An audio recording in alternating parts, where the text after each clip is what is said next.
The Fox 19 10 o'clock news. A Fox 19 investigation is causing a major shakeup in City Hall. Good evening. I'm Scott Schneider. And I'm Amy Wagner in for Tricia tonight. City Council members are demanding answers to what we found regarding high-ranking city employees. I've been following this story for weeks now. Last year, City Council members unanimously passed an ordinance requiring that all city department directors live within city limits. But our investigation found a number of them actually reside outside of the city. And it appears council members had no idea until now.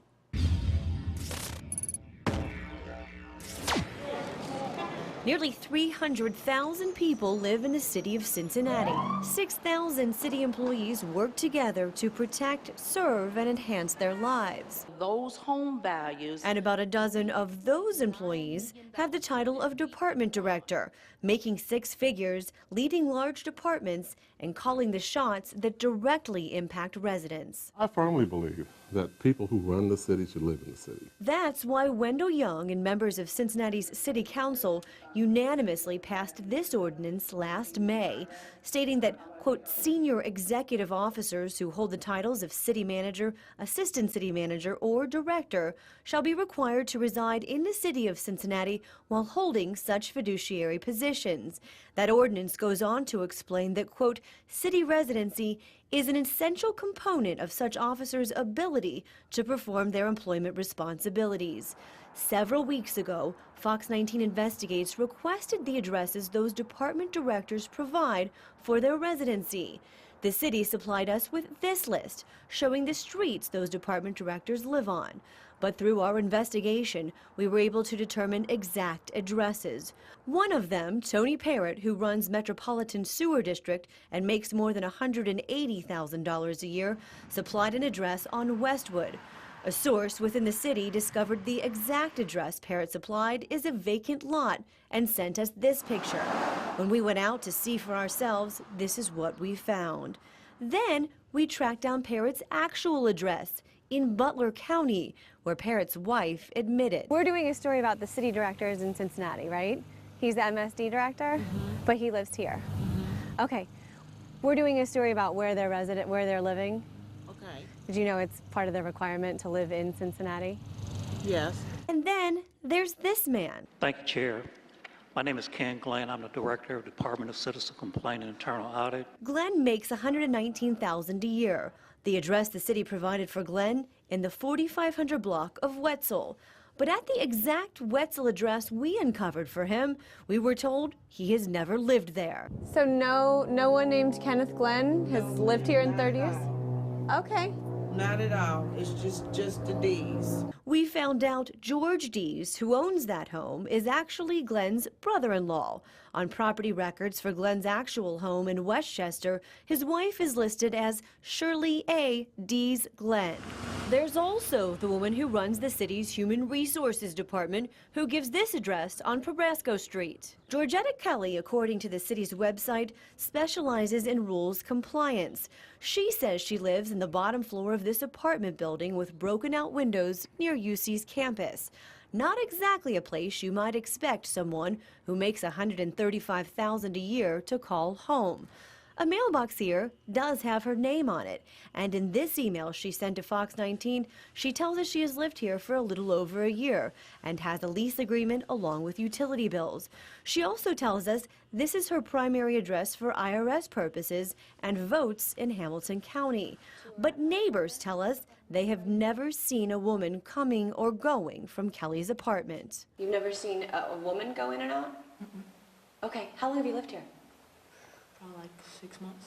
Property records show Kelly owns multiple homes in Montgomery County, including this gated home in Dayton where her husband lives. But Kelly maintains she lives here. We asked her for an interview at her apartment. She told us she would consult with her attorney, then denied our request.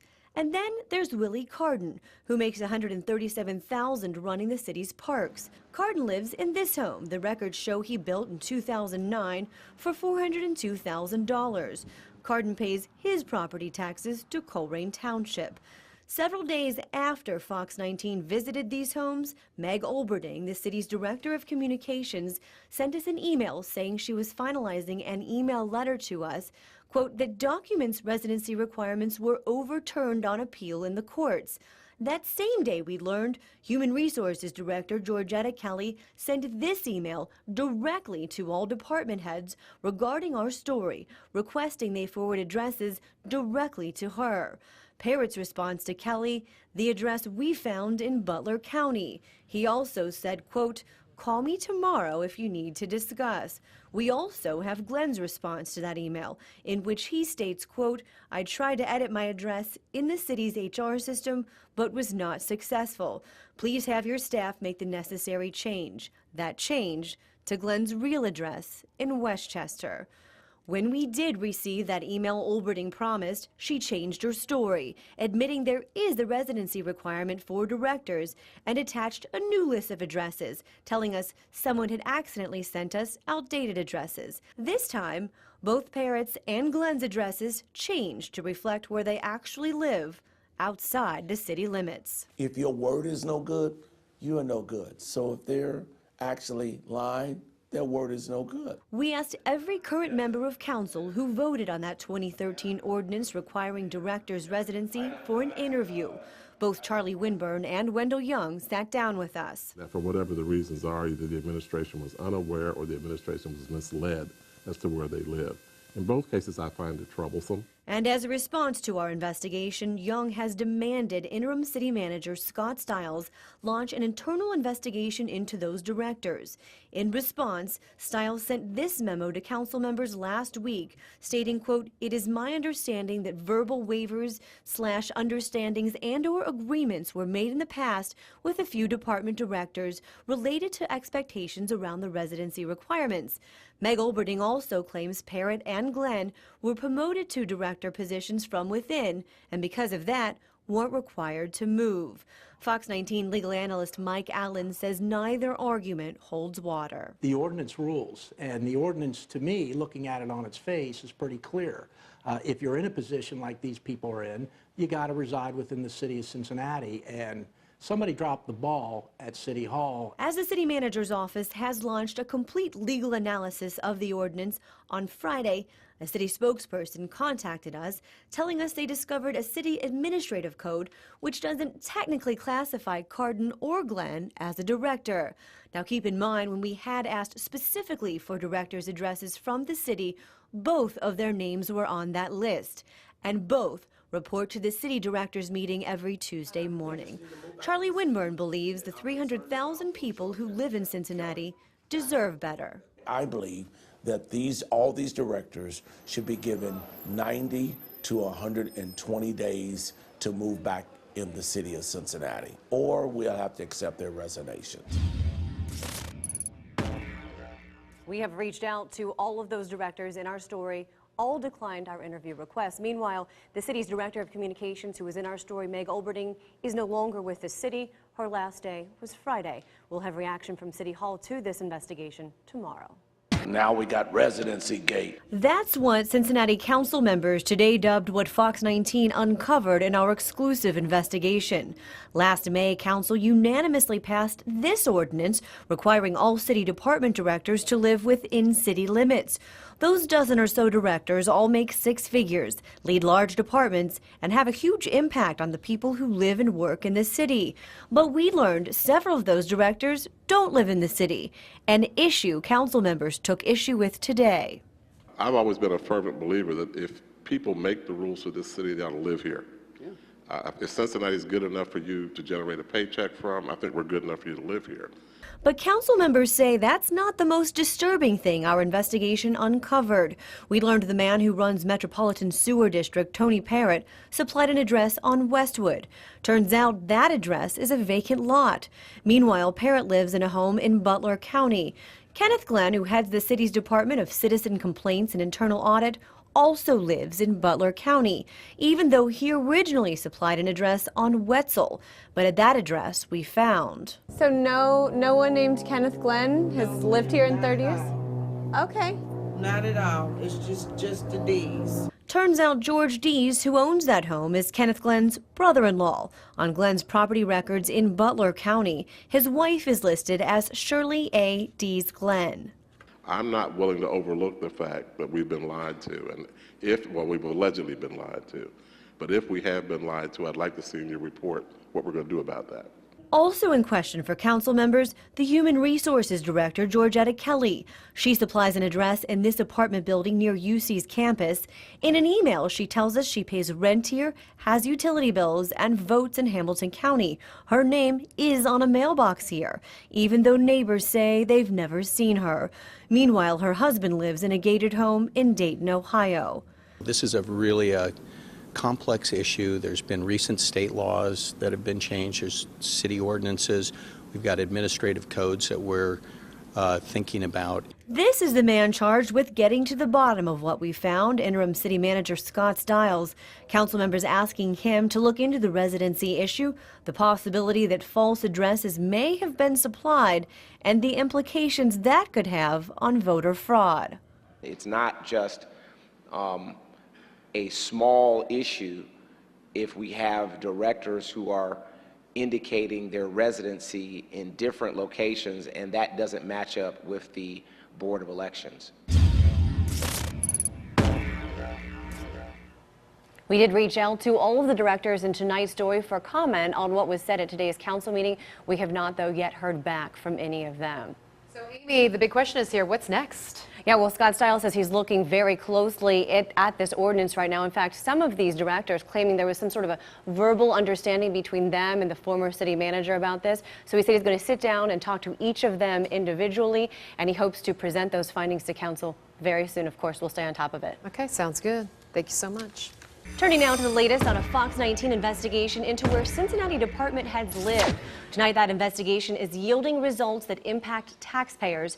5 weeks after our story first exposed Cincinnati department directors not in compliance with an ordinance requiring them to live within city limits, tonight we have major developments from the city. My belief is if you help to run this city, you ought to live here. This from City Councilman Wendell Young, who asked for an internal investigation last month based on what our Fox 19 investigation found regarding top-ranking city department directors. We uncovered that while an ordinance required city department directors to live within city limits, some of them do not. Council members even dubbing what we found Residency gate. Our investigation also uncovered some directors providing addresses to the city on a financial disclosure form, which aren't where they actually live. According to this memo released by Acting City Manager Scott Stiles today, quote, two directors who I find actions rising to the level of dishonesty in relation to demonstration of city residency are the Director of Sewers and the Director of the Citizen Complaint Authority. MSD Director Tony Parrott, who lives in this Butler County home, has been given 180 days to move into the city. Parrott has also been docked 40 hours of vacation time, which is equivalent to nearly $3,500 in salary. The city manager is within his purview, according to city charter, to handle all the administrative matters of the city. Kenneth Glenn, the director of the Citizen Complaint Authority, was already planning to retire on July 1st. Mr. Glenn is retiring, so I really don't know there's much you can do to him anyway. While the investigation into residency may be over, for Councilman Young, the issue of residency is far from closed. It really pains me, and it's just unfathomable to me that you be a part of the team that runs the city and not want to live here. The city's good enough for you to work in, earn a paycheck in, but not good enough for you to live in. The regulations governing residency also changed today. Now only 8 of more than a dozen directors are required to live within the city. Now, if council wants all the directors to live within the city as they had originally intended, it will require a vote of 3/4 of the members of city council, something Young does say he will discuss with other members of council. A follow-up tonight to a Fox 19 investigation into a Cincinnati department director who lied about living within the city when he actually did not. After we revealed that Metropolitan Sewer District head Tony Parrott was actually living in Butler County, he had 180 days to move here to Cincinnati to comply with the city's residency requirement. But late last week, Parrott told City Manager Harry Black he has no plans to move. So Black put out a memo yesterday recommending the residency requirements be expanded to include all of MSD's service area, which would include Parrott's Butler County address. This afternoon, our Amy Wagner caught up with City Council member Wendell Young, who is very much against Black's proposal. And as much as I like and respect Mr. Parrott, I do not believe for a moment that we can't replace him. I prefer not to. I really hope that he will change his mind and move. But if he doesn't, then I think the city has no choice but to follow through.